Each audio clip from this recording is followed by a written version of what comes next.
Hola gente, soy Alfredo Tricánico, abriendo una vez más las puertas a un nuevo episodio de las historias olvidadas de los Beatles.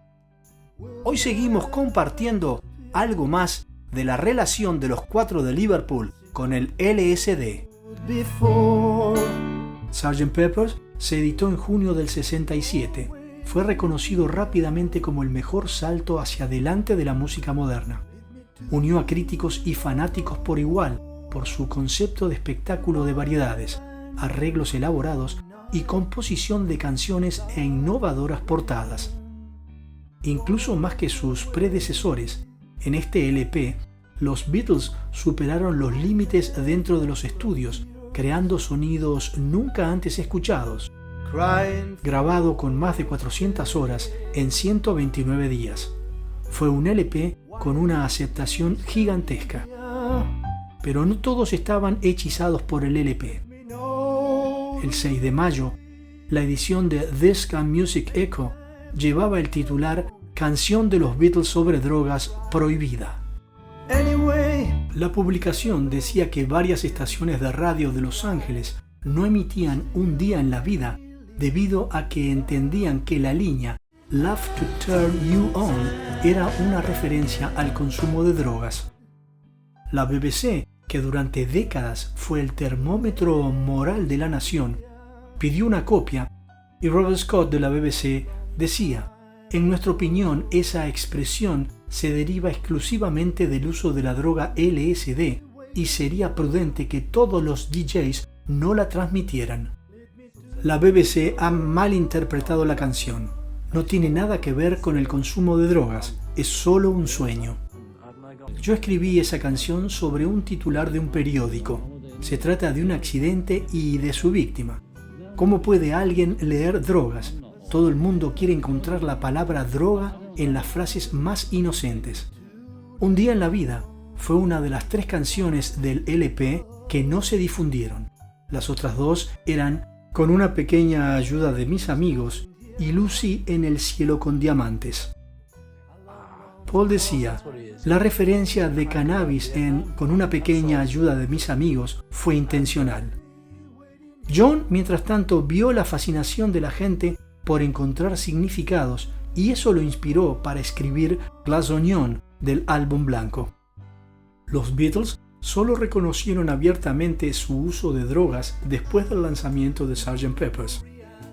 En la edición de la revista Life del 16 de junio, el titular de Thomas Thompson era Los nuevos lejanos Beatles, artículo que intentaba develar la actitud del momento de la banda ante la fama, la filosofía y la música.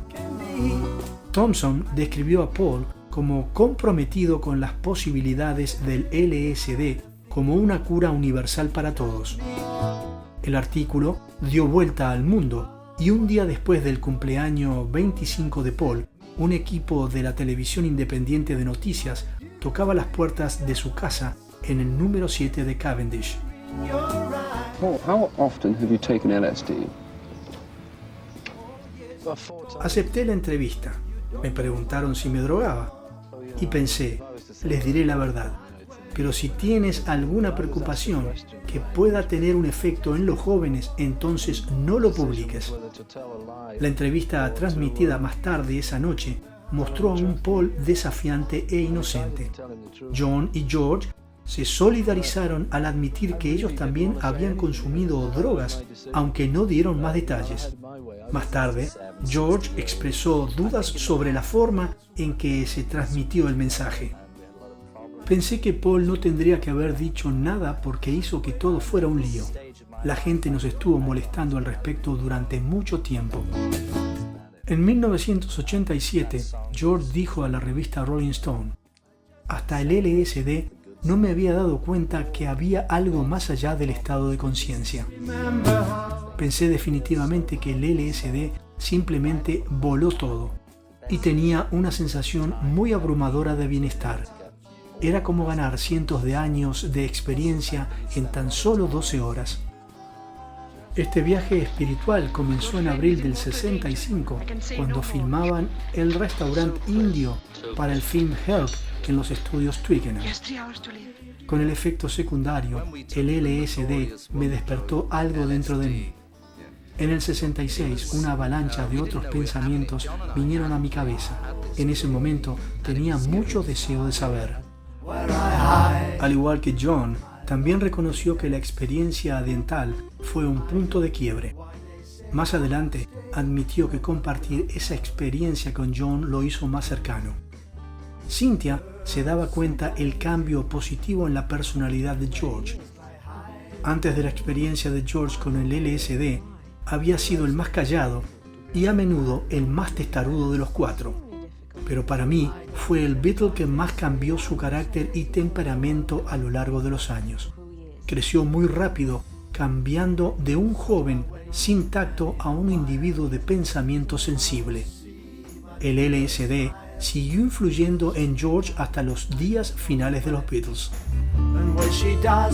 Al único de los Beatles que no le gustaba hablar abiertamente del uso de drogas era Ringo, quien fue el que tuvo el consumo más bajo de todos. Era feliz fumando cannabis y un poco de ácido con sus compañeros, pero reacio de hablarlo en público. Su esposa, Maureen, nunca tomó LSD.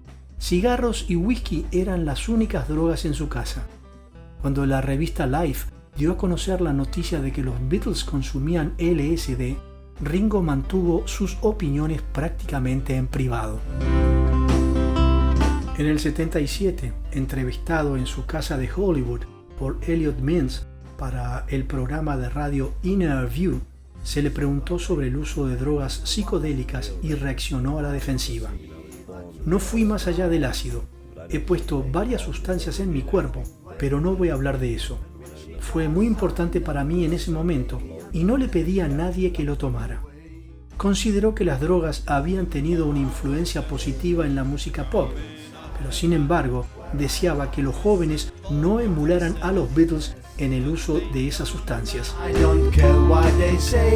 La experiencia de John con el LSD disminuyó su ira y lo hizo más amable, aunque los muchos meses de abuso de sustancias químicas habían cobrado gradualmente su precio en su cuerpo y espíritu. La destrucción de su ego lo había dejado con poco sentido de sí mismo y a menudo experimentaba el horror de sus malos viajes. Se hizo vegetariano, pero rara vez comía y en poco tiempo su salud física y mental empezó a resentirse. El LSD hizo que Lennon se sintiera apático y fatigado. Paranoico ante la perspectiva de una redada policial, comenzó a esconder su ácido y su marihuana en el jardín de su casa. La meditación lo impulsó en gran medida a reducir el consumo de LSD y descubrir después de muchos meses que podía divertirse sin drogas. Los malos viajes también contribuyeron. En la entrevista para la revista Rolling Stone, en diciembre del 70, poco después de la finalización de su LP debut en solitario, John Lennon Plastic Ono Band, John decía: "Tuve mucho y dejé de consumir por eso. Simplemente no podía soportarlo. Me estaba destruyendo. No podía hacer nada. Dejé que Paul, todos los demás hicieran lo que quisieran y yo simplemente no estaba haciendo nada". En febrero del 68, durante el retiro espiritual en la India, las drogas o el alcohol estaban prohibidas y el intercambio de medicamentos por meditación le dio a los Beatles varias semanas de sobriedad total por primera vez en muchos años. Pero Lennon se fue de la India muy decepcionado del Maharishi y cayó nuevamente en el LSD, haciendo varios viajes con Yoko Ono. Al viajar con Yoko, ella me liberó por completo para darme cuenta de que yo era yo y estaba todo bien. En el 71, Lennon enmarcó su relación temprana con el consumo de drogas, evocando LSD y heroína. Una vez que la aspiré, me enganché. La dependencia puede haber sido una parte subyacente de la personalidad de Lennon desde una edad temprana, pero su periodo pico de LSD pareció incrustar firmemente sus rasgos de personalidad que permanecieron durante gran parte del resto de su vida. Brian Epstein usó estimulantes desde que conoció a los Beatles. Su gusto por el brandy y el whisky a menudo lo llevó a beber en exceso y también se sintió cautivado por el cannabis después de la charla con Dylan en Nueva York. 2 años después, en el invierno del 66, probó el LSD. Su primer viaje lo hizo con Peter Brown, asistente personal de Brian y de los Beatles, en casa de Brian, en la calle Chapel, en la ciudad de Londres. El 26 de septiembre del 66, Brian fue hospitalizado en una clínica de Londres. Se le dijo a la prensa que era un chequeo, aunque más tarde se supo que accidentalmente había tomado una sobredosis de medicamentos recetados. Permaneció en el hospital durante varias semanas en recuperación. En la tarde del 24 de agosto del 67, los Beatles se reunieron por primera vez con el Maharishi Mahesh Yogi y al día siguiente tomaron un tren con destino a Bangor, en el norte de Gales, para un curso de 10 días de meditación trascendental. 3 días después, Brian fallecía en su casa de la calle Chapel a la edad de 32 años. Fue titular de todos los periódicos. De su muerte, se dijo en un principio que había sido suicidio. Los Beatles fueron informados y abandonaron el curso regresando de forma inmediata a Londres, y John y George fueron quienes hablaron con los periodistas. John en el 70 decía: sabía que estábamos en problemas, sabía que no teníamos la habilidad de hacer nada salvo hacer música, tenía miedo. Lennon se sintió responsable de la muerte de Brian y decía que lo había encaminado hacia las píldoras. Se llevó a cabo una investigación el 8 de septiembre y el resultado dio que la muerte de Brian había sido accidental. También dijo que el nivel de drogas en el cuerpo del manager de los Beatles podría haberse hecho en forma descuidada e imprudente. La policía encontró varios frascos de pastillas, 17 en su cuarto, 8 en el baño y 2 en el maletín.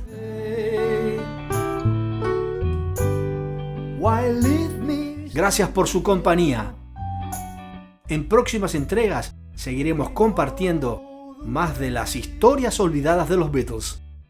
Un saludo afectuoso. Hasta la próxima.